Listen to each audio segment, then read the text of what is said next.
We start first with breaking news out of Greensboro. Police say the southbound lanes of Yanceyville Street between Guest Street and Salisbury Place are closed. It's shut down for a police investigation. We'll bring you more information as it comes here into our newsroom.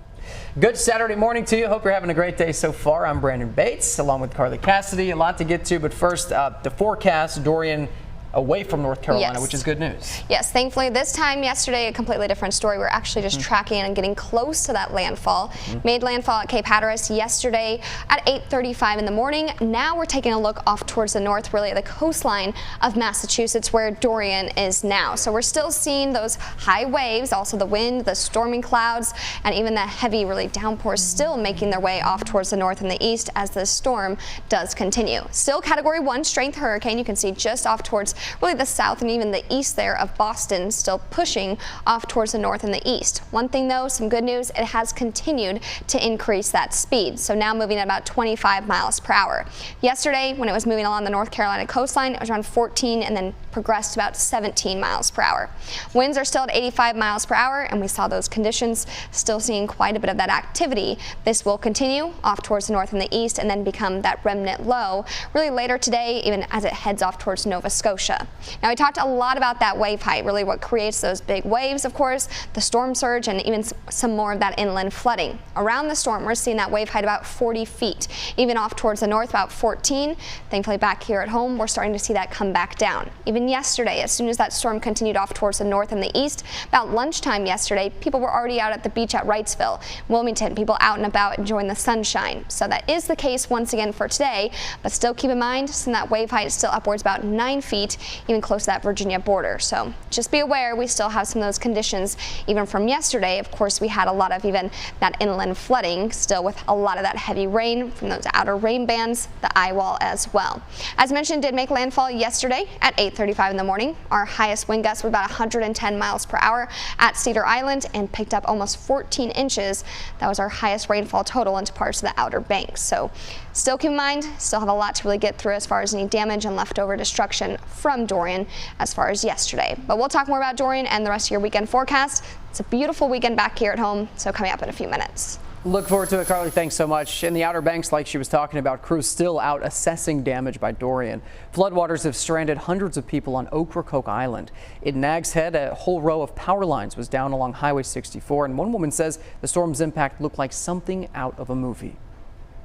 It's a little bit like the Wizard of Oz, you know, where things are flying by. This poor gentleman next to us, whose house is next to us, the one side of his house, half the siding was flying off, and you know, so we're watching it fly down the street. Most people living in Nags Head are not being allowed on the island as crews continue their cleanup process. Some new video giving us perspective out of Atlantic Beach. Emergency responders were out surveying damage on Friday. This is what they found. You can see some streets still flooded. More than 62,000 people still without power. Most of the power outages are in counties along the coast. More than 16,000 customers in Dare County don't have power. In Currituck County, more than 10,000 are in the dark. In Carteret County, more than 7,000 customers still don't have power this morning. Governor Roy Cooper will be out assessing storm damage later today. He'll tour Emerald Isle and other parts of Carteret County at 11:30. Later this afternoon, the governor will head out to the Outer Banks. U.S. Coast Guards are airlifting injured people from the Abaco Islands to the country's capital for medical treatment. Those who have stayed behind, national and international aid organizations say they are moving in. Desperation, though, is growing as hundreds are trying to find a way off of one of the hardest hit islands. Here's Morgan Chesky with more. Don't allow us to suffer anymore by staying here another night. Home after home destroyed. I got my 2 boys, my wife, and I, and we don't have nothing now. On Abaco Island, everyone we met, including Nicole Evans, says help can't come fast enough. Now there's no more Marsh Harbor. Nothing? Nothing. Our house gone, everything gone. We visited the town of Marsh Harbor on Abaco Island. A little bit of food and a little bit of water for now, but how long that go to last us?